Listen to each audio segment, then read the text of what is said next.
ನಮಸ್ತೆ ಸರ್. ನಮಸ್ತೆ. ಹೇಗಿದ್ದೀರಿ? ಚೆನ್ನಾಗಿದೆ ಸರ್. ಹಿರಣ್ಯ ಸೊ ಇನ್ನೇನು 19ಕ್ಕೆ ರಿಲೀಸ್ ಆಗ್ತಿದೆ. ಭಾಳಷ್ಟು ನಿರೀಕ್ಷೆಗಳು ಇಟ್ಕೊಂಡಿರ್ತೀರಿ. ಶುರುವಾಗಿದೆ ಹೇಗಿದೆ ಅಂತ? ಸರ್ ಅದೇ ನಾವು ಒಂದು ಶಾರ್ಟ್ ಫಿಲ್ಮ್ಸ್ ಎಲ್ಲ ಆದಮೇಲೆ ಒಂದಷ್ಟು ಸಿನಿಮಾ ಮಾಡಬೇಕು ಅಂತ ಒಂದು ಪ್ಲ್ಯಾನ್ ಆಯಿತು. ಸೊ ಅದಕ್ಕೆ ಒಳ್ಳೆ ಕಥೆನ ಸ್ವಲ್ಪ ನಾವು ಟೈಮ್ ತೊಗೊಂಡು ಬರೆದು, ಸೊ ಅದಕ್ಕೆ ನಂಗೆ ಎಸ್ಪೆಷಲಿ ಕಮರ್ಷಿಯಲ್ ಸಿನಿಮಾ ತುಂಬ ಇಷ್ಟ. ಅದರಲ್ಲೂ ಆ್ಯಕ್ಷನ್ ಬೇಸ್ಡ್ ಸಿನಿಮಾ ಅಂದರೆ ತುಂಬಾ ಇಷ್ಟ. ಸೊ ನಮ್ಮ ಫಸ್ಟ್ ಸಿನಿಮಾ ಅದೇ ರೀತಿಯೇ ಇರಲಿ ಅಂತ ಒಂದು ಆ್ಯಕ್ಷನ್ ಸಬ್ಜೆಕ್ಟ್ನ ನಾವು ರೆಡಿ ಮಾಡಿಕೊಂಡು, ಅದಕ್ಕೆ ತಕ್ಕಂಗೆ ಪ್ರೊಡ್ಯೂಸರ್ನು ಸ್ವಲ್ಪ ಒಂದಷ್ಟು ದಿನಗಳ ರೆಡಿ ಆದ್ವಿ. ಸೊ ಅದಾದಮೇಲೆ ನಮ್ಮ ಸ್ನೇಹಿತರು ವಿಜಯ್ ಕುಮಾರ್ ಅಂತ ಹೇಳ್ಬಿಟ್ಟು, ಸೊ ಅವ್ರ ಮೂಲಕ ವಿಘ್ನೇಶ್ ಅವರಂತ ಸರ್ ಪರಿಚಯ ಆಗಿ, ಸೊ ಅವ್ರು ಪಿಚ್ ಮಾಡಿದಾಗ ಕತೆ ತುಂಬ ಇಷ್ಟ ಆಗೋಯ್ತು ಅವ್ರಿಗೆ. ಸೊ ಒಂದು ಡೌಟ್ ಇತ್ತು, ಹೊಸ ಸಿನಿಮಾ ಅದು ಮತ್ತು ಹೊಸ ಡೈರೆಕ್ಟ್ರು ಹೆಂಗೆ ಮಾಡ್ತಾರೆ ಅಂತ. ಸೊ ಅದಕ್ಕೆ ನಾವು ಪೂರ್ವ ತಯಾರಿ ತುಂಬ ರಿಸರ್ಚ್ ತೊಗೊಂಡು ಸ್ಟೋರಿ ಬೋರ್ಡ್ ಮಾಡಿಕೊಂಡು ನೀಟಾಗಿ ಎಲ್ಲ ರೆಡಿ ಮಾಡ್ಕೊಂಡು ಅವರಿಗೆ ಪ್ರೆಸೆಂಟ್ ಮಾಡಿದಾಗ ಅವ್ರಿಗೆ ನಂಬಿಕೆ ಬಂತು, ಓಕೆ ಇವರು ವರ್ಕ್ ಮಾಡ್ತಾರೆ ಅಂತ.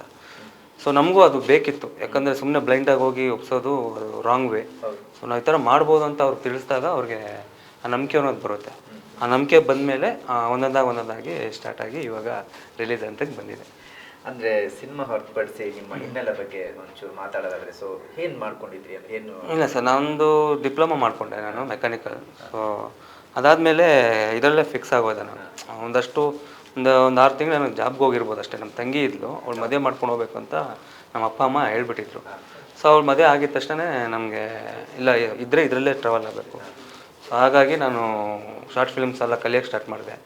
ಸೊ ಅಲ್ಲಿಂದ ಸಿನಿಮಾ ಮೇಕಿಂಗ್ ತಿಳ್ಕೊಂಡು ಮತ್ತು ಒಂದಷ್ಟು ಸಿನಿಮಾಗಳು ನೋಡಿ, ಒಂದಷ್ಟು ಇಂಟರ್ವ್ಯೂಸ್ ದೊಡ್ಡ ಲೆಜೆಂಡ್ರಿ ಡೈರೆಕ್ಟರು ಇಂಟರ್ವ್ಯೂ ನೋಡಿಕೊಂಡು, ಸೊ ಈಗ ಎಲ್ಲದಕ್ಕೂ ನಿಮಗೆ ಅವೈಲೇಬಲ್ ಇದೆ. ನಿಮ್ಗೆ ಕಲಿಬೇಕು ಅಂದಾಗ ಜಸ್ಟ್ ನೀವು ಯೂಟ್ಯೂಬಲ್ಲಿ ಹೋಗಿ ಹೊಡೆದ್ರೆ ಗೊತ್ತಾಗುತ್ತೆ. ಬಟ್ ನನಗೆ ಪ್ರಾಕ್ಟಿಕಲ್ ಸ್ವಲ್ಪ ಡಿಫಿಕಲ್ಟ್ ಇತ್ತು.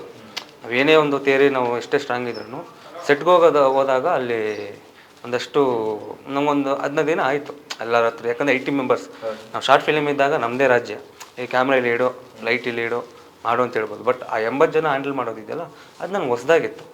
ಸೊ ಈಗ ನಾನು ಅದನ್ನು ಸ್ವಲ್ಪ ಒಂದಷ್ಟು ತಿಳ್ಕೊಂಡು ಹಿಂಗೆ ಕಳ್ಕೊಂಡು ಹೋಗೋಣ ಅಂತ ಸೊ ಇಲ್ಲಿವರೆಗೂ ಬಂದಿದೆ. ಈ ಸಿನಿಮಾ ಫೀಲ್ಡ್ ಚೂಸ್ ಮಾಡಿದ್ದೇನಕ್ಕೆ ಅಂತ ಬೇರೆ ಏನಾದರೂ ಟ್ರೈ ಮಾಡ್ಬೋದಿತ್ತಲ್ಲ ಅಂತ? ನನಗೆ ಸ್ವಲ್ಪ ಈ ಡಿಬೇಟ್ ನಾನು ಡಿಬೇಟ್ ಮಾಡ್ಕೊಂಡು ತುಂಬ ಇಷ್ಟ. ಸೊ ಸಿನಿಮಾಗಳು ನೋಡಿದಾಗ ನನಗದು ಬೇರೆಲ್ಲ ಟಾಪಿಕ್ಕಿಂತ ನಂಗೆ ಸಿನಿಮಾ ತುಂಬ ಇಷ್ಟ. ಏನಕ್ಕೋಸ್ಕರ ಸ್ಕ್ರಿಪ್ಟ್ ಆಯಿತು, ಯಾಕಂದರೆ ನಮ್ಮನ್ನೇ ಮರೆತು ನಾವು ಇನ್ವಾಲ್ವ್ ಆಗೋ ಒಂದೇ ಒಂದು ಫೀಲ್ಡ್ ಅಂದರೆ ಸಿನಿಮಾ. ನೀವು ಸಿನಿಮಾ ನೋಡಿದಾಗ ಏನೇ ಪ್ರೆಷರ್ ಇರ್ಬೋದು, ನಿಮ್ಗೆ ಏನೇ ವರ್ಕ್ ಇರ್ಬೋದು, ಒನ್ಸ್ ನೀವು ಸಿನಿಮಾ ನೋಡಿದಾಗ ನೀವೆಲ್ಲ ಮರೆತುಬಿಟ್ಟು ನೋಡೋ ಒಂದು ಕಸಬಹುದು. ಸೊ ನನಗೆ ಅದು ಚಾಲೆಂಜಿಂಗ್ ಅನಿಸ್ತು. ಮತ್ತು ಈ ರೊಟೀನ್ ಕೆಲಸನೂ ನನಗೆ ಅದು ತಪ್ಪಂತಲ್ಲ, ಬಟ್ ನನ್ನ ಒಂದು ವ್ಯಕ್ತಿತ್ವಕ್ಕೆ ಅದು 9 to 5 ಜಾಬ್ ನನಗೆ ಇಷ್ಟ ಆಗೋಲ್ಲ. ದಿನ ಎಕ್ಸ್ಪ್ಲೋರ್ ಮಾಡಬೇಕು ಅಂತ. ಸೊ ಅದು ಸಿನಿಮಾದಲ್ಲಿ ಮಾತ್ರ ಸಾಧ್ಯ. ಅದು ಹೊಸ ಲೊಕೇಶನ್ಗಳಾಗಲಿ, ಹೊಸ ಕ್ಯಾರೆಕ್ಟರ್ಗಳ ಜೊತೆ ಆಗಲಿ, ನಮ್ಮ ಬ್ರೈನ್ಗೂ ಸ್ವಲ್ಪ ಕೆಲಸ. ಸೊ ನಾವೇನೋ ಅನ್ಕೊಬೋದು, ಸೊ ಸ್ಕ್ರಿಪ್ಟ್ ಬರೆಯೋದು ಒಂದು ಇಂಜಿನಿಯರಿಂಗ್ ಥರನೇ. ಸೊ ಎಷ್ಟು ಫಾರ್ಮುಲಾ ಅಂತಲ್ಲ, ನೀವು ಹೆಂಗೆ ಬರೆದ್ರೆ, ಯಾಕಂದರೆ ಈ ಕ್ಲಾಪ್ ಬೋರ್ಡಿಂದ ಅಲ್ಲಿ ಕ್ಲಾಪ್ ಬರಬೇಕಂದ್ರೆ ನಿಮ್ಗೆ ಅದಷ್ಟು ಜರ್ನಿ ಬೇಕೇ ಬೇಕು. ಸೊ ನನಗೆ ಅದು ತುಂಬ ಇಷ್ಟ. ಆಮೇಲೆ ಅದು ಹೋಗಲೇಬೇಕು ಅಂತ ಡಿಸೈಡ್ ಆಗಿ ನಾನು ಸಿನಿಮಾ ಫೀಲ್ಡ್ ತೊಗೊಂಡೆ. ಈ ಸಿನಿಮಾ ಫೀಲ್ಡ್ಗೆ ಸುಮಾರು ಜನ ಬೇರೆ ಥರ ಕನಸುಗಳು ಕಟ್ಕೊಂಡ್ಬರ್ತಾರೆ. ಇಲ್ಲಿ ನಾವೇನಾದ್ರು ಸಾಧನೆ ಮಾಡಬೇಕು ಅಂತ ಹೇಳಿ ಬರ್ತಾರೆ. ಕೆಲವರು ಸಿನಿಮಾ ಫೀಲ್ಡಿಗೆ ಬಂದು ಶೋಕಿ ಹೌದೌದು. ಸೊ ನೀವು ಬಂದಿದ್ದೀನಿ ಹೇಗೆ ಸರ್? ನಾನು ಅದನ್ನು ನೋಡಿದ್ದೀನಿ. ನಾನು ಒಂದು ಸೆಟ್ಟಿಗೆ ಒಂದು 2-3 ಸರಿ ಹೋದಾಗ ಆ ಶೋಕಿ ಮಾಡೋದನ್ನು ನೋಡಿದ್ದೀನಿ. ಸೊ ಅದನ್ನೆಲ್ಲ ನಾನು ಅವಾಯ್ಡ್ ಮಾಡ್ಕೊಂಡಿದ್ದೀನಿ, ಇದೆಲ್ಲ ಮಾಡಬಾರ್ದು ನಾವು ಅಂತ. ಆಮೇಲೆ ಸೊ ಅದೇ ನಾವು ಒಂದಷ್ಟು ಪ್ರೊಡ್ಯೂಸರ್ಸ್ನ ಅಪ್ರೋಚ್ ಮಾಡಿದಾಗ ಅವರು ಒಂದೇ ಒಂದು ಏನು ಹೇಳೋದಂದ್ರೆ ಅವ್ರಿಗೆ ಕಹಿ ಘಟನೆಗಳಾಗಿದೆ ಫಸ್ಟ್ ಸಿನಿಮಾದಲ್ಲಿ. ಸೊ ಹಂಗೆ ಆಗಬಾರ್ದು ಅಂತ ನಾನು ತುಂಬ ಕೇರ್ ತಗೊಂಡು, ಯಾಕಂದ್ರೆ ಪ್ರೊಡ್ಯೂಸರಿಂದ ನಾವಿಲ್ಲ, ಯಾರೂ ಇಲ್ಲ. ಸೊ ಹಾಗಾಗಿ ಒಂದು ಒಳ್ಳೆ ಹಾರ್ಡ್ ವರ್ಕ್ ಮಾಡಲೇಬೇಕು ಅನ್ನೋದು ಡಿಸೈಡ್ ಆಗಿತ್ತು. ಆಮೇಲೆ ನಾನು ಡಿಸೈಡ್ ಮಾಡಿಬಿಟ್ಟಿದ್ದೆ, ನಿಮಗೊಂದು ಪ್ರೊಫೆಷನಲ್ ಬೇಕು ಅಂದರೆ ಅದು ಸಿಗೋವರೆಗೂ ಅದರಲ್ಲೇ ಟ್ರಾವೆಲ್ ಆಗಬೇಕು ಅಂತ. ನಾನು ಇವಾಗ ಇಷ್ಟರಲ್ಲಿ ಗೆಲ್ತೀನೋ, ಇಲ್ಲ 40ರಲ್ಲಿ ಗೆಲ್ತೀನೋ, 30ರಲ್ಲಿ ಗೆಲ್ತೀನೋ ಗೊತ್ತಿಲ್ಲ, ಒಟ್ಟಲ್ಲಿ ಈ ಫೀಲ್ಡಲ್ಲೇ ಗೆಲ್ಲಬೇಕು ಅಂತಲೇ ಹಠ ಮಾಡಿಕೊಂಡು ನಾನು ಆ ಟ್ರಾವೆಲ್ ಆದಾಗ ಯಾವ ಕೆಲಸನೂ ಮಾಡ್ತಿರಲಿಲ್ಲ. ಕೆಲವ್ರು ಹೇಳ್ತಾರೆ ಕೆಲಸ ನೋಡ್ಕೊಂಡು ಮಾಡಬೇಕು ಅಂತ, ಅದು ಒಂದು ಥರ ಸರಿ. ಬಟ್ ನನಗೆ ಅದು 2 ದೋಣಿಯಲ್ಲಿ ಟ್ರಾವೆಲ್ ಮಾಡೋಕ್ಕೆ ಎಷ್ಟೇ ಕಷ್ಟ ಆದ್ರೂ ಇದರಲ್ಲೇ ನಾವು ಅಚೀವ್ ಮಾಡೋಣ ಅಂತಲೇ ಈ ಮಟ್ಟಕ್ಕೆ ಈಗ ಅಷ್ಟೊಂದು ಪ್ರಯತ್ನ ಹಾಕಿದ್ದಕ್ಕೆ ಇವಾಗ ಈ ಏಜಲ್ಲೇ ನನಗೆ ಆ ಸಿನಿಮಾ ಡೈರೆಕ್ಟ್ ಮಾಡೋ ಇದು ಸಿಕ್ತು. ಸೊ ನಾನು ಹೇಳೋದಂದರೆ ಪೇಷನ್ಸ್ ಆಗಿದ್ದು, ಒಂದು ಕೊಕ್ಕರೆ ನಿಮ್ಗೆ ಕಾಯುತ್ತೆ, ನಿಮಗೆ ಒಂದು ಅದರ ಊಟ ಸಿಗೋವರೆಗೂ ಒಂಟಿ ಕಾಲಲ್ಲಿ ನಿಂತು ಕಾಯುತ್ತಂತೆ ಕೆರೆಯಲ್ಲಿ. ಸೊ ಆ ಥರ ನಾವು ಕಾದು ಪೇಷನ್ಸ್ ಆಗಿದ್ದು ಮಾಡಿದ್ದು. ನೀವು ಪ್ರಯತ್ನ ಪಡ್ತೀವಿ, ಪ್ರಯತ್ನ ಪ್ರತಿಯೊಬ್ಬರು ಪಡಲೇಬೇಕು. ಹೌದು. ನಾವು ಒಂದು ಸಕ್ಸಸ್ ಕಾಣಬೇಕಾದ್ರೆ. ಹೌದೌದು. ಸೊ ಒಂದ್ ವೇಳೆ ಸಿನಿಮಾ ಲ್ಯಾಂಡಲ್ಲಿ ಸಕ್ಸಸ್ ಕಾಣಲಿಲ್ಲ ಅಂದ್ರೆ ಮತ್ತೆ ನೀವೇನ್ ಮಾಡ್ತೀರಾ ಅಂತ? ಹೇಗೇನು ಪ್ರಯತ್ನ ಸರ್, ಬೇರೆ ಏನಿಲ್ಲ, ಆ ಪ್ರಯತ್ನ ಪಡ್ತಾನೆ ಇರಬೇಕು. ನೀವು ಎಷ್ಟೊಂದು ಸೋಷಿಯಲ್ ಮೀಡಿಯಾದ ನೋಡಿರ್ತೀರ, ಒಂದಷ್ಟು ಅಗಿತಾ ಇರ್ತಾರೆ, ಇಲ್ಲೆಲ್ಲೋ ಒಂದು ಡೈಮಂಡ್ ಇರುತ್ತೆ, ಅವ್ನು ಅರ್ಧಕ್ಕೆ ಬಿಟ್ಟು ಹೋಗ್ಬಿಡ್ತಾನೆ, ಎಲ್ಲಿಂದ ಇಷ್ಟು ಟ್ರಾವೆಲ್ ಇರುತ್ತೆ, ಇಲ್ಲಿ ಬಂದು ರಿಟರ್ನ್ ಆಗಿ ಇನ್ನೇನು ಸಿಗಲ್ಲ ಅಂತ ಹೋಗಿರೋದು ಜಾಸ್ತಿ. ಸೊ ನಾನು ಫಿಕ್ಸ್ ಆಗಿದ್ದೀನಿ, ನಾನು ಇರೋವರೆಗೂ ಅಗಿದ್ಕೊಂಡು ಹೋಗೋಣ, ನಿಮ್ಗೆ ಎಲ್ಲಿ ಡೈಮಂಡ್ ಸಿಗುತ್ತೋ ಅಲ್ಲಿ ನಾವು ಅಚೀವ್ ಮಾಡ್ದಂಗೆ ಅಂತ ನಾನು ತಿಳ್ಕೊಂಡಿದ್ದೆ. ಸೊ ನಿಮ್ಗೊಂದು ಬೇಕು ಅಂದರೆ ನೀವು ಪ್ರಯತ್ನ ಪಡಲೇಬೇಕು. ಹಿಂದೆ ಟಚ್ ಇದ್ದರೆ ನೀವು ಇಷ್ಟು ವರ್ಷ ಮಾಡಿದ ಪ್ರಯತ್ನ ನಿಮ್ಗೆ ಅದು ವೇಸ್ಟ್ ಆಗೋಗುತ್ತೆ. ಓಕೆ. ಅಂದ್ರೆ ಈಗ ಸಿನಿಮಾ ನೋಡುವ ಶೈಲಿ ಹೆಂಗಾಗಿದೆ, ಒಂಥರ ಬೇರೆ ತರ ಆಗೋಗ್ಬಿಟ್ಟಿದೆ. ಅವರವರೇ ಡೈರೆಕ್ಟರ್ಗಳು, ಅವರವರದೇ ಕ್ರಿಯೇಟಿವಿಟಿ ಆಗೋಗ್ಬಿಟ್ಟಿದೆ. ಸೊ ಇಂಥ ಇದ್ರಲ್ಲಿ ಈ ಎಲ್ಲೊಂದ್ ಕಡೆ ಹಿರಣ್ಯ ಅಂದ್ರೆ ಏನಪ್ಪಾ, ಯಾವ್ದೋ ಒಂದು ಹಳೆ ಹೆಸರಿಕೊಂಡಿದ್ದಾರೆ ಸಿನಿಮಾಗ ಅಂತ ಹೇಳಿ ಅದೊಂದು ಪ್ರಶ್ನೆ ಕಾಡುತ್ತೆ. ಸಿನಿಮಾದ ಟೈಟ್ಲ್ ಬಗ್ಗೆ ಹೇಳೋದಾಗ ಏನ್ ಹೇಳ್ತೀರಿ ಸರ್?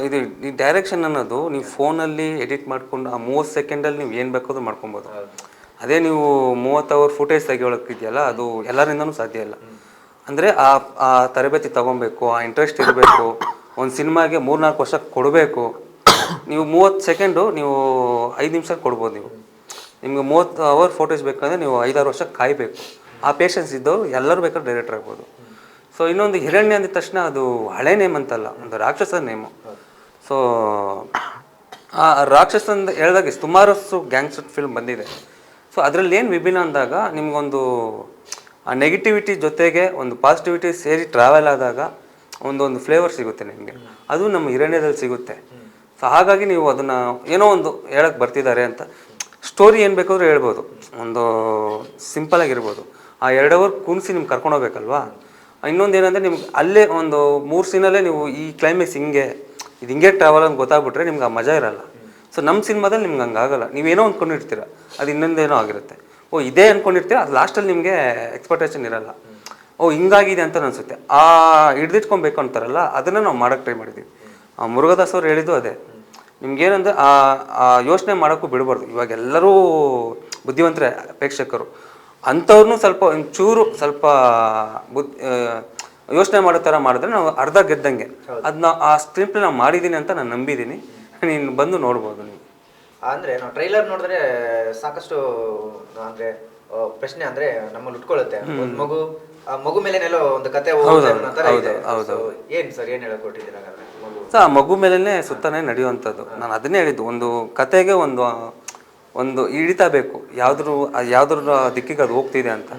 ಸೊ ಇದು ಮಗು ಸುತ್ತ ನಡೆಯೋ ಕತೆ ಇರೋದ್ರಿಂದ ನೀವು ಫಾಂಟಲ್ಲೇ ನೋಡ್ಬೋದು. ಆ ಮಗು ಭ್ರೂಣ ಇರೋದ್ರಿಂದ ಹಿಡಿದು, ಸೊ ಫ್ರಮ್ ಭ್ರೂಣದಿಂದ ಆ ಮಗು ಜೊತೆ ಹೆಂಗೆ ಟ್ರಾವೆಲ್ ಆಗುತ್ತೆ, ಯಾರೇ ಜೊತೆಗೆ ಹೋಗ್ತಾರೆ, ಆ ಮಗು ಯಾರ್ದು, ಅದು ಸಂಬಂಧ ಏನು, ಯಾರದಕ್ಕೆ ಇದು ಮಾಡೋಕ್ಕೆ ಕೇಳಿದ್ರು, ಇವ್ರೇನಕ್ಕೆ ಇವ್ರಿಗೆ ಆ ಮಗುಗೆ ಏನು ಬಾಂಡ್ ಇದೆ, ರಿಲೇಷನ್ಶಿಪ್ ಇದೆಯಾ, ಇಲ್ಲ ಸುಮ್ಮನೆ ಇದು ಮಾಡ್ತಾ ಇದ್ದಾರಾ, ಸುಮ್ಮನೆ ಮಾಡೋಕ್ಕೆ ಏನು ಕಾರಣ, ಇವೆಷ್ಟು ಪ್ರಶ್ನೆಗಳು ನಿಮಗೆ ಆ ಸಿನಿಮಾದಲ್ಲಿ ಸಿಗುತ್ತೆ ನಿಮಗೆ. ನಾವು ಪೋಸ್ಟರ್ ನೋಡಿದ್ರೆ ನಮ್ಮ ಪೋಸ್ಟರ್ ಅಂದ್ರೆ ಎಲ್ಲ ಪ್ರಮುಖ ಪಾತ್ರಗಳು ಅನ್ಸುತ್ತೆ, ಯಾಕಂದ್ರೆ ಕೂಡ ಅಲ್ಲಿ ಕಾಣಿಸ್ತಾರೆ. ಸೊ ನಾವು ಡಿಸೈನ್ ಮಾಡಿದಾಗ ಗೊತ್ತಾಯ್ತು, ಈ ಸಿನಿಮಾ ಟ್ರಾವೆಲ್ ಆಗೋದೇ ಒಂದು 3-4 ಕ್ಯಾರೆಕ್ಟರ್ ಅಷ್ಟೇ.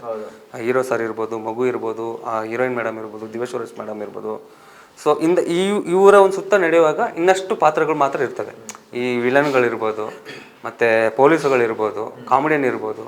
ಇವರ ಒಂದು 3 ಆದಮೇಲೆ ಅವರು ಅದಕ್ಕೆ ತಕ್ಕಂಗೆ ಸಪೋರ್ಟ್ ಮಾಡ್ತಾರೆ. ಸೊ ಕಮ್ಮಿ ಆರ್ಟಿಸ್ಟೇ ನಿಮಗೆ 2-1/4 ಅವರ್ ನಿಮ್ಗೆ ಎಫೆಕ್ಟಿವ್ ಆಗಿರುತ್ತೆ. ತುಂಬ ಇಟ್ಟರೂ ನಿಮಗೆ ಕೆಲವು ಕ್ಯಾರೆಕ್ಟರ್ಗಳು ಉಳಿಯಲ್ಲ, ಇವು ಬಂದು ಹಿಂಗೆ ಹೋದ್ರು ಅನಿಸುತ್ತೆ. ಬಟ್ ಇಲ್ಲ, ಹಂಗಲ್ಲ. ಒಂದೊಂದು ಕ್ಯಾರೆಕ್ಟರ್ಗೂ ಒಂದೊಂದು ಇವರು ಜೂನಿಯರ್ಸ್ ಇರ್ತಾರಲ್ಲ, ಅವ್ರಿಗೂ ಇಲ್ಲಿ ಇಂಪಾರ್ಟೆನ್ಸ್ ಇದೆ. ಕೆಲವೊಂದು ಕ್ಯಾರೆಕ್ಟ್ರಲ್ಲಿ ಅವ್ರ ಇಂಪಾರ್ಟೆನ್ಸು ನಾವು ಕೊಟ್ಟಿದ್ದೀವಿ. ಸೊ ಎಷ್ಟು ಬಳಸಬೇಕು ಅಷ್ಟು ನೀಟಾಗಿ ಬಳಸಿದ್ದೀವಿ. ಅಂದರೆ ಈ ಸಿನಿಮಾದಲ್ಲಿ ಈಗ ನಮ್ಮ ರಾಜವರ್ಧನ್ ಸಕ್ಕತ್ತಾಗಿ ಆಕ್ಷನ್ ಎಲ್ಲ ಹೌದೌದು, ಜಬರ್ದಸ್ತ್ ಮಾಡಿಸಿದಿರಿ ಕೂಡ. ಸೊ ಅಂದ್ರೆ ಅವರ ಒಂದು ಅಭಿನಯದ ಬಗ್ಗೆ ಹೇಳಿದ್ರೆ ಸೊ ತುಂಬ ಚೆನ್ನಾಗಿ ಫಿಟ್ ಆದರು. ನಾವು ರಾಕ್ಷಸ ಬೇಕು ಅಂತ ಹೇಳಿದಾಗ ಅದಕ್ಕೆ ತಕ್ಕಂಗೆ ಕಟೌಟ್ ಇರಬೇಕು ನಮಗೆ. ಸೊ ಒಂದಷ್ಟು ರೆಫರೆನ್ಸು ತೊಗೊಂಡು ಒಂದಷ್ಟು ಅಪ್ರೋಚ್ ಮಾಡಿದ್ವಿ. ಬಟ್ ಅದು ನಮಗೆ ಆ ರಾಕ್ಷಸನ ನಾನು ನೋಡೋಕ್ಕಾಗಲಿಲ್ಲ. ಸೊ ಹೀಗೆ ನಾವು ಬೀಚುಗತ್ತಿ ಸಿನಿಮಾ ಒಂದು ಪೋಸ್ಟರ್ ನೋಡಿದ್ವಿ. ಸೊ ಅದ್ರ ಕಟೌಟು ನಮಗೆ ಫಸ್ಟು ಅರ್ಧ ಗೆದ್ಬಿಡ್ತು. ಓಕೆ, ಈ ಕಟೌಟ್ಗೆ ನಮ್ಮ ಸಿನಿಮಾ ಮ್ಯಾಚ್ ಆಗುತ್ತೆ ಅಂತ. ಸೊ ಅವ್ರು ಹೋಗಿ ಕತೆ ಹೇಳಿ ಅಪ್ರೋಚ್ ಮಾಡಿ ಮತ್ತು ಒಂದಷ್ಟು ಲುಕ್ ಟೆಸ್ಟ್ ಮಾಡಿದಾಗ ಅವ್ರು 100% ಹ್ಯಾಪ್ಟ್ ಆದರು. ಸೊ ಅಷ್ಟೇ, ಆ ಡೇ 1 ಲುಕ್ಕು ಅವರು ಅಳವಡಿಸ್ಕೊಂಡಾಗಿಂದನೂ ನಮ್ಮ ಮೂವಿಗೆ ಇನ್ವಾಲ್ವ್ ಆಗಿಬಿಟ್ರು. ಸೊ ಅಲ್ಲಿಂದ ಅವ್ರದ್ದು ಆ ಕ್ಯಾರೆಕ್ಟರ್ಲೇ ಜರ್ನಿ ಟ್ರಾವೆಲ್ ಆಯಿತು. ನಮಗಾದ್ರೂ ಒಂದು ಮಗು ಇರುತ್ತೆ, ಒಂದು ಭಯ ಇರುತ್ತೆ. ಅವರು ಆ ಕ್ಯಾರೆಕ್ಟ್ರಲ್ಲೇ ಆ ಮಗುನ ತೊಗೊಂಡು ಅದರಲ್ಲೇ ಜೀವಿಸಿದ್ರು ಅವರು. ಮತ್ತು ಆ್ಯಕ್ಷನ್ ಅಷ್ಟೇ ಎಫೆಕ್ಟಿವ್ ಆಗಿ ಮಾಡಿದ್ರು. ನಾವು ಫಸ್ಟು ಟಾಕಿ ಪೋರ್ಷನ್ ಮುಗಿಸ್ಕೊಂಡ್ವಿ, ಆಮೇಲೆ ನಾವು ಆ್ಯಕ್ಷನ್ಗೆ ಇಳಿದಿದ್ದು. ಸೊ ಬ್ಯಾಕ್ ಟು ಬ್ಯಾಕ್ ಆ್ಯಕ್ಷನ್ಗೆ ಒಂದು ರೆಸ್ಟೇ ಹೇಳ್ದಿರ ರೆಸ್ಟ್ಲೆಸ್ ಆಗಿ ಅವರು ತುಂಬ ಚೆನ್ನಾಗಿ ಮಾಡಿದ್ರು ಅವರು. ಈ ಸಿನಿಮಾದಲ್ಲಿ ಇಬ್ಬರು ನಾಯಕರಿದ್ದಾರೆ, ನಾಯಕಿಯರು. ಏನು ಎಲ್ಲಿ ಒಂದ್ ಕಡೆ ಜಂಟಿ ಪ್ರೇಮ ಕಥೆ ಕೂಡ ಇರುತ್ತಾ ಅಂತ? ನಿಮ್ಗೆ ಇರುತ್ತೆ, ಒಂದು ಪ್ರೇಮ ಕಥೆ ಇರುತ್ತೆ. ಅದು ಜಂಟಿನ ಇಲ್ವ ಅನ್ನೋದು ನೀವು ಈಗ ಇಷ್ಟು ಬಿಟ್ಕೊಟ್ಟಿದ್ದೀವಿ ನಿಮ್ಗೆ. ಒಂದು ಈ ಥರ ಜಾನರ್ ಇರುತ್ತೆ, ಈ ಥರ ಕತೆ ಟ್ರಾವೆಲ್ ಆಗುತ್ತಂತೆ. ಮತ್ತೆ ಎಲ್ಲ ಹೇಳ್ಬಿಟ್ರೆ ನಿಮಗೆ ಬಿಡುಗರು ಎಲ್ಲ ಹೇಳಿದ್ದಾರೆ ಇನ್ನೇನು ಹೋಗೋದು ಅಂತ ಅನ್ಸ್ಬಿಡುತ್ತೆ. ನೀವು ಅದನ್ನ ಸಿನಿಮಾದಲ್ಲಿ ಬಂದು ನೋಡಿ. ಸಿಂಪಲ್ ಆಗಿ ಹೇಳ್ಬಿಟ್ರಿ ಅಲ್ಲ ಅಂದರೆ ಅದನ್ನು ಹೇಳ್ಬಾರ್ದು ಅಂತಲ್ಲ, ತುಂಬ ಕಂಟೆಂಟ್ ಕೊಟ್ಬಿಟ್ಟಿದ್ದೀವಿ, ಕೆಲವೊಂದು ಮಾತ್ರ ಬಿಟ್ಟಿದ್ದೀವಿ. ಅದನ್ನು ಹೇಳ್ಬಿಟ್ರೆ ಸ್ವಲ್ಪ ಇದಾಗ್ಬಿಡುತ್ತೆ ಅಂತ ಹೇಳ್ಬಿಟ್ಟು ಅದೊಂದು ಇದು ಅಷ್ಟೇ. ಓಕೆ. ಇನ್ನು ನಮ್ಮ ಸ್ಯಾಂಡಲ್ವುಡ್ನ ಸುಮಾರು ನಿರ್ದೇಶಕರುಗಳಾಗಲಿ ನಾಯಕ ನಟರಾಗಲಿ ನಿಮ್ಮ ಸಿನಿಮಾಗೆ ವಿಶೇಷ ಮಾಡ್ತಿರೋದು. ಹೌದೌದು. ಈ ಒಂದು ಬಾಂಡಿಂಗ್ ಬಗ್ಗೆ ಸೊ ಏನು ಹೇಳ್ತೀರಿ ಸರ್? ಸೊ ಎಲ್ಲದಕ್ಕೂ ರಾಜವರ್ಧನ್ ಸರ್ ಕಾರಣ. ಯಾಕಂದರೆ ಅವ್ರಿಗಿರೋ ಪರಿಚಯ, ಅವ್ರಿಗಿರೋ ಫ್ರೆಂಡ್ ಸರ್ಕಲ್ಲು. ಸೊ ಈ ಪೋಸ್ಟರ್ಸು, ಆ ಕಂಟೆಂಟು, ಸಾಂಗ್ಸ್ ಬಂದಾಗ ಅವ್ರಿಗೊಂದು ನಂಬಿಕೆ ಬಂತು. ಓಕೆ, ಒಂದು ಪ್ರಾಮಿಸಿಂಗ್ ಆಗಿದೆ, ಸೊ ಇವ್ರಿಗೆ ಸಪೋರ್ಟ್ ಮಾಡೋಣ ಅಂತ ಅವರೆಲ್ಲ ಫ್ರೆಂಡ್ಶಿಪ್ ಬೆಲೆ ಕೊಟ್ಟು ಮಾಡ್ತಿರೋದು. ಶಿವಣ್ಣನೂ ಅಷ್ಟೇ, ನಾವು ಸ್ವಲ್ಪ ಗೆಸ್ಟಾಗಿ ಇದು ಮಾಡೋಕ್ಕೆ ಟ್ರೈ ಮಾಡಿದ್ವಿ. ಬಟ್ ಎಲ್ಲ ಅವರು ಕಾರಣಕ್ಕೆ ಬೇರೆ ಸಿನಿಮಾ ಚಿತ್ರೀಕರಣದ ಬ್ಯುಸಿಯಾಗಿರೋದ್ರಿಂದ ಅವೈಲೇಬಲ್ ಇಲ್ಲ. ಬಟ್ ಅವರು ಟ್ರೈಲರ್ ನೋಡಿ ಹೇಳ್ತೀನಿ ಅಂತ ಹೇಳಿದ್ರು. ಟ್ರೈಲರ್ ನೋಡಿ ಅವ್ರು ಇಂಪ್ರೆಸ್ ಆದರು. ಹೊಸ ಟೀಮು, ಒಂದು ಒಳ್ಳೆ ಪ್ರಾಮಿಸಿಂಗ್ ಆಗಿದೆ, ತುಂಬ ದಿವಸದ ಮೇಲೆ ಫೋಟೋಗ್ರಫಿಲಿ ಚೆನ್ನಾಗಿದೆ, ಒಂದು ಸಸ್ಪೆನ್ಸ್ ಥರ ಎಲ್ಲ ಇದೆ, ಎಲ್ಲ ಅಂಶಗಳು ಇದೆ ಅಂತ ಅವರು ಆಶೀರ್ವಾದ ಮಾಡಿದ್ರು. ಸೊ ಹೀಗೆ ಎಲ್ಲ ಸಪೋರ್ಟ್ ಇದೆ. ಫೈನಲಿ ಸಪೋರ್ಟ್ ಬೇಕಿರೋದು ನಮ್ಮ ಅಭಿಮಾನಿಗಳದ್ದು, ಪ್ರೇಕ್ಷಕರದ್ದು. ಸೊ ಅವರು ಏನು ಜಜ್ಮೆಂಟ್ ಕೊಡ್ತಾರೋ ಅದು ಫೈನಲು. ಆ ಜಜ್ಮೆಂಟ್ಗೋಸ್ಕರ ನಾವು ವೆಯ್ಟ್ ಮಾಡ್ತಾ ಇದ್ದೀವಿ. ಇವಾಗ ಸಿನಿಮಾ ಅಂದರೆ ಸುಮಾರು ಸಿನಿಮಾಗಳು ಬರುತ್ತೆ ಸರ್, ವಾರಕ್ಕೆ ಅಷ್ಟು ನೋಡ್ತಾ ಇರ್ತೀವಿ, ಬರುತ್ತೆ ಹೋಗುತ್ತೆ. ಈಗ ಹೆಂಗಾಗಿದೆ ಅಂದ್ರೆ ಒಂದು ಸಿನಿಮಾ ಹಣ ಬಂಡವಾಳ ಬಿಡ್ಬೇಕಂದ್ರೆ ಸಾಕಷ್ಟು ಯೋಚನೆ ಮಾಡ್ತಾರೆ ನಿರ್ಮಾಪಕರು. ಸೊ ನೀವು ಕತೆನ ಹೋಗಿ ಪ್ರೊಡ್ಯೂಸರ್ಗೆ ಈ ಕತೆ ನರೇಟ್ ಮಾಡಿದಾಗ, ಸೊ ಪ್ರೊಡ್ಯೂಸರ್ ಯಾವ ರೀತಿ ನಿಮ್ಗೆ ರೆಸ್ಪಾನ್ಸ್ ಮಾಡಿದ್ರು? ಕತೆ ಕೇಳಿ ನೀವು ಓಕೆ ಅಂದ್ರೆ, ಅಥವಾ ಸಿನಿಮಾ ತಂಡ ನೋಡಿ ಓಕೆ ಜೊತೆಲಿ ಮಾಡೋಣ ಅಂತ ಹೇಳಿದ್ರೆ ಯಾವ ರೀತಿ ಅಂತ? ಇಲ್ಲ, ಅವ್ರಿಗೆ ಒಂದು ಪ್ಯಾಷನ್ ಇತ್ತು. ನಾವು ಸುಮ್ಮನೆನೂ ಅಪ್ರೋಚ್ ಮಾಡೋಕ್ಕಾಗಲ್ಲ. ಸರ್ ಬನ್ನಿ ಪ್ರೊಡ್ಯೂಸ್ ಮಾಡೋಣ ಅಂದರೆ ಅದು ಬಡ್ಡಿ ವ್ಯವಹಾರ ಆಗ್ಬಿಡುತ್ತೆ. ಅವ್ರು ಹೇಳ್ತೀನಿ ನಾನು ಇಷ್ಟು ಆಗ್ತೀನಿ ತಂದು ಕೊಟ್ಬಿಡು ಅಂದರೆ ಅದಾಗಲ್ಲ. ಯಾರೂ ಸಿನಿಮಾ ಮಾಡೋಕ್ಕಾಗಲ್ಲ. ಪ್ಯಾಷನ್ ಇರಬೇಕು. ನಾನು ಈ ಥರ ನಾನು ಸ್ಕೆಚ್ ಕೊಡ್ತೀನಿ, ಈ ಥರ ಒಂದು ಡಿಸೈನ್ ಕೊಡ್ತಾಯಿದ್ದೀನಿ, ಹಿಂಗೆ ಮಾಡ್ಬೋದು ಅಂತ ಹೇಳಿದಾಗ ಅವ್ರಿಗೂ ಆ ಪ್ಯಾಷನ್ ಇರಬೇಕು, ಪ್ರೊಡ್ಯೂಸರ್ಸ್ಗೂ. ಓಕೆ ಇವರು ಮಾಡ್ತಾನೆ, ಯಾಕಂದರೆ ನಿಮ್ಗೆ ಟ್ರಾವೆಲ್ ಗೊತ್ತಾಗ್ಬಿಡುತ್ತೆ. ಪ್ರೀ ಪ್ರೊಡಕ್ಷನಿಂದ ನಿಮಗೆ ಆ ಟ್ರಾವೆಲ್ ಗೊತ್ತಾದಾಗ ಅಂತ ನಾನು ಫಸ್ಟೇ ಹೇಳ್ಬಿಟ್ಟಿದ್ದೀನಿ, ಸರ್ ವರ್ಕ್ ಕೇಳಿ, ಕತೆ ಕೇಳಿದ್ದೀರಾ, ಮಾಡಿಲ್ಲ ಅಂದರೆ ಅವಾಗೇ ಹೇಳ್ಬಿಡಿ. ಯಾವುದೇ ಕಾರಣಕ್ಕೂ ಅರ್ಧಕ್ಕೆ ನಿಲ್ಲಿಸೋದು, ಇನ್ಯಾವಾಗೂ ಟ್ರಾಕ್ ಮಾಡಿ ಅಲ್ಲಿಲ್ಲದೆ ಇರೋದು ಬೇಡ. ಫುಲ್ ಫ್ರೆಡ್ಜಾಗಿ ಮಾಡೋಣ ಅಂತ ಜೊತೆಲಿರಿ. ಯಾಕಂದರೆ ನಾನು ಆಲ್ರೆಡಿ ಸುಮಾರು ತಿರುಗಿಬಿಟ್ಟಿದೆ. ನಾನು ಎಲ್ಲರೂ ಸುಳ್ಳು ಭರವಸೆನ ಕೊಡ್ತಾರೆ. ನಾವು ಅದಕ್ಕೋಸ್ಕರ ಒಂದಷ್ಟು ಸುಮಾರು ಟೈಮ್ಗಳು ನಾವು ವೇಸ್ಟ್ ಮಾಡೋದು ಉಂಟು. ಹಿಂಗೆ ಆಗ್ಬಾರ್ದು. ಕೆಲಸ ಮಾಡಿಲ್ವ ಹೇಳಿ, ಗುರು ನಿಮ್ಮ ಕೆಲಸ ಚೆನ್ನಾಗಿಲ್ಲ, ಇಲ್ಲಿ ಏನು ಮಾಡಿದ್ದೀರಾ ಅಂದಾಗ ನಾವು ಆನ್ಸರ್ ಮಾಡ್ಬೋದು. ನಾನು ಅದು ನೇರ ನುಡಿಗೆ ಹೇಳಿದೆ. ನಾನು ನಿಮ್ಗೆ ಯಾವಾಗ ನಾನು ಕೆಲಸ ಮಾಡಿಲ್ಲ ಅನಿಸುತ್ತೋ ಅವಾಗ ನೀವು ಸ್ಟಾಪ್ ಮಾಡಿ. ಬಟ್ ನಾನು ಅಂದ್ಕೊಂಡಿದ್ದೀನಿ ನಾನು ಚೆನ್ನಾಗಿ ಕೆಲಸ ಮಾಡ್ತೀನಿ ಅಂತ. ಅದಕ್ಕೋಸ್ಕರನೇ ಇಲ್ಲಿವರೆಗೂ ಏನು ದೊಡ್ಡ ಇದಾಗಿ ನಮಗೆ ಈ CG ವರ್ಕಿಂದ ಸ್ವಲ್ಪ ಡಿಲೇ ಆಯಿತು. ಸ್ವಲ್ಪ ಈ ಟೆಕ್ನಿಷಿಯನ್ಸು ಕೆಲವ್ರಿಗೆಲ್ಲ ಮಯೂಷರ್ ಇಲ್ಲದೆ ಅವರು ಚೇಂಜಸ್ ಆಗಿ ಅಲ್ಲಿಂದ ಸ್ವಲ್ಪ ಡಿಲೇ ಆಗಿದೆ ಹೊರತು ಪ್ರೊಡ್ಯೂಸರ್ ಕಡೆಯಿಂದ ಯಾವುದೇ ಕಾರಣಕ್ಕೂ ಅದಾಗಿಲ್ಲ. ಅಷ್ಟು ಜೊತೆಯಲ್ಲಿದ್ದರು ನಮಗೆ. ಇನ್ನೊಂದು, ನಾನು ಅವ್ರಿಗೆ ಇವಾಗೇನೋ ಪ್ರೊಡ್ಯೂಸರ್ ಸಿಕ್ಬಿಟ್ರು ಅಂತ ಹೇಳ್ಬಿಟ್ಟು ಏನೋ ಒಂದು ಇದು ಮಾಡೋಕ್ಕೋಗಿಲ್ಲ. ಅವ್ರನ್ನ ಜೊತೆಯಲ್ಲೇ ಕರ್ಕೊಂಡೋಗಿದ್ದು ನಾನು. ಅವ್ರಿಗೆ ತಿಳಿಸ್ಕೊಂಡೇ ನಾನು ಕರ್ಕೊಂಡೋಗಿದ್ದು. ಸರ್ ಇದು ಪ್ರೋಸೆಸ್ಸು ಹಿಂಗಿದೆ, ಇಲ್ಲಿ ಹಿಂಗೆ ಟ್ರಾವೆಲ್ ಆಗೋಣ, ಇಲ್ಲಿಷ್ಟು ಕೊಡೋಣ, ಇಲ್ಲಿ ಹಿಂಗೆ ಮಾಡೋಣ. ಸೊ ಎಲ್ಲೂ ನಾನು ಇದು ಮಾಡ್ಕೊಳ್ಳಿಲ್ಲ, ನಾನಿದ್ದು ಅವ್ರನ್ನ ಗೈಡ್ ಮಾಡ್ಕೊಂಡು ಬಂದಿರೋದು. ಆ ಥರ ಇದೆ ಸರ್. ಒಂದು ಸಿನಿಮಾ ಅಂದರೆ ಇಷ್ಟು ದಿನಗಳ ಕಾಲದ ಸ್ಕೆಡ್ಯೂಲ್ ಇರುತ್ತೆ. ಹೌದೌದು. ಸೊ ಚಿತ್ರೀಕರಣ ಸಮಯದಲ್ಲಿ ಕೆಲವೊಂದಷ್ಟು ಮನಸ್ತಾಪ ಬರುತ್ತೆ. ಸೊ ಅದೆಲ್ಲ ಸಿನಿಮಾ ಬಿಡುಗಡೆ ಹಂತಕ್ಕೆ ಬಂದಾಗ ಅದೆಲ್ಲ ಮರ್ತೋಗುತ್ತೆ. ಹೌದೌದು. ಸೊ ಈಗ ಅದನ್ನೆಲ್ಲ ಇಲ್ಲ, ಇದು ನಮ್ಮದೇ ಅಂತಲ್ಲ, ಎಲ್ಲ ಅದೇನಂದರೆ ಆ ಪ್ರಾಡಕ್ಟ್ ಅಷ್ಟೇ ಇದಿರುತ್ತೆ. ಹೌದೌದು. ನಮ್ಗೆ ವೆದರಿಂದನೂ ಇದಾಗಿದೆ. ಸೊ ಟೀಮಲ್ಲಿ ಯಾರಿಗೂ ಅಷ್ಟೊಂದು ಮನಸ್ತಾಪ ಅಂತೇನಿಲ್ಲ. ಈ ಸಣ್ಣ ಪುಟ್ಟ ವೆದರ್ಗೋಸ್ಕರ ನಮಗೇನಂದರೆ ಇವತ್ತೇ ಮುಗಿಸ್ಬೇಕು ಅನ್ನೋ ಪ್ರೆಷರ್ ಇರುತ್ತೆ. ಅವರು ಬೆಳಗ್ಗೆಯಿಂದ ಮಾಡಿ ಒಂದು ಸ್ಟ್ರೈನ್ ಆಗಿರ್ತಾರೆ. ನಾವೊಂದು ಕೇಳ್ಕೊಂಡಾಗ ಅವರಲ್ಲಿ ಒಂದು ಬೆಳಗ್ಗೆಯಿಂದ ಮಾಡಿದ್ದೀನಲ್ಲಪ್ಪ ಇನ್ನೇನು ಹಂಗಾಗಿನೂ ಆಮೇಲೆ ಬಂದು ಅದು ಮುಗಿಸ್ಕೊಟ್ಟಿದ್ರೆ ಎಲ್ಲ ಆರ್ಟಿಸ್ಟು ಹಂಗೆ ಮಾಡಿರೋದು. ಆ ಸಣ್ಣ ಪುಟ್ಟ ಇರುತ್ತೆ. ಯಾಕಂದರೆ ನಮಗೆ ನಮ್ಮ ಕೆಲಸ ಆಗಬೇಕು, ಅವ್ರಿಗೆ ಅವರ ಒಂದು ಹೆಲ್ತನ್ನು ನೋಡ್ಕೊಬೇಕು. ಸೊ ಹಾಗಾಗಿ ಅದು ತೊಂದರೆ ಇಲ್ಲ. ಅಟ್ ದ ಎಂಡು ಪ್ರಾಡಕ್ಟ್ ಚೆನ್ನಾಗಿದ್ದಾಗ ಯಾವುದೂ ಇರಲ್ಲ, ಎಲ್ಲ ನೀಟಾಗಿ ಇದು ಸರಿ ಅಷ್ಟೇ ಪರ್ಸ್ನಲ್ ಆಗಿ ಯಾವುದು ಇಲ್ಲ. Okay sir. ಇನ್ನು ಕೊನೆಯದಾಗಿ ಸಿನಿಮಾ ಜುಲೈ 19ಕ್ಕೆ ಬಿಡುಗಡೆ ಆಗ್ತಿದೆ. ಸೊ ಏನು ಹೇಳ್ತೀರಿ ನಿಮ್ಮ ಮೊದಲ ಸಿನಿಮಾವೇ? ಮೊದಲ ಸಿನಿಮಾ ತುಂಬ ಭಯ ಇದೆ. ಯಾಕಂದರೆ ಆ ಭಯ ಭಕ್ತಿಯಿಂದನೇ ಮಾಡಿದ್ದೀವಿ. ಒಂದಂತೂ ಫಿಕ್ಸು, ಸುಮ್ಮನೆ ಒಂದು ಬಂದು ಮಾಡಬಾರ್ದು ಅನ್ನೋದು ನಮ್ಮ ಇಡೀ ತಂಡಕ್ಕಿತ್ತು. ಸೊ ಕಥೆನೂ ಅದಕ್ಕೆ ತಕ್ಕಂಗೆ ಬರೆದು ಆ ಚಿತ್ರಕಥೆನೂ ನಿಮ್ಗೆ ಎಂಗೇಜ್ ಆಗಿ ಇಟ್ಕೊಂಡು ರೇಸಿ ಸ್ಕ್ರೀನ್ ಪ್ಲೇ ಇರುತ್ತೆ ನಿಮಗೆ, ಒಳ್ಳೆ ಸ್ಟಂಟ್ಸ್ ಇರುತ್ತೆ, ಒಳ್ಳೆ ಸಾಂಗ್ಸ್ ಇರುತ್ತೆ, ಒಳ್ಳೆ ಮೇಕಿಂಗ್ ಇರುತ್ತೆ, ಒಳ್ಳೆ ಪರ್ಫಾಮೆನ್ಸ್ ಇರುತ್ತೆ.